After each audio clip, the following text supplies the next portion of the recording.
Bilang Ilocano po, syempre po namulat po kami namulat po kami na maraming nagawa si Marcos na dapat siyang tularan dahil isa nga po siyang matalinong presidente.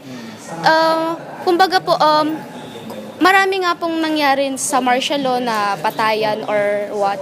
Pero po may mga may mga advantages. Yun po yung pinamulat sa amin na maraming advantages sa martial law na mas nag-progress po yung country natin. And para po sa akin, yung mga nagawa po ni President Marcos, marami po siyang nagawa. And part po siya ng naging sundalo din po siya. Para po sa akin, may karapatan po siyang, may karapatan po siyang ilibing sa libingan po ng mga bayani. Kasi po naging sundalo siya, marami po siyang nagawa, which is marami na rin pong natulungan. At bakit po kasi lagi nating inaalala yung sa past? Di ba po dapat po tayo mag-move on? Dapat po tayo mag-move on para po sa present, mas mapabuti pa po natin. Kung may mga hindi po dapat maulit, yun na lang po sana yung i-focus natin.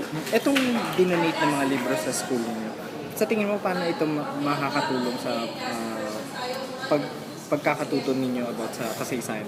Ayun nga po, di ba po marami pong mga disadvantages sa martial law. Sana po yun na lang po yung maging aral na sana hindi po ito maulit o hindi po dapat na mangyari ulit. Pero po sana po yung image po ni Marcos, tingnan rin po natin yung other hand, yung other side na marami din po siyang nagawang mabuti. Gusto ko po sana na sa libro po na yun, sana po ma-visualize po natin yung ganda pa rin, yung mabuting ginawa pa rin ni Marcos. Para naman po sa ganun, hindi po tayo makasira ng image. Even though parang sira na nga po yung image ni Marcos dahil nga po sa martial law. Pero po sana po patuloy pa rin po yung pag-develop sa mga nagawa niyang mabuti. Tsaka po hindi na po maulit yung mga po masasamang nagawa. Kung may natutunan po ako,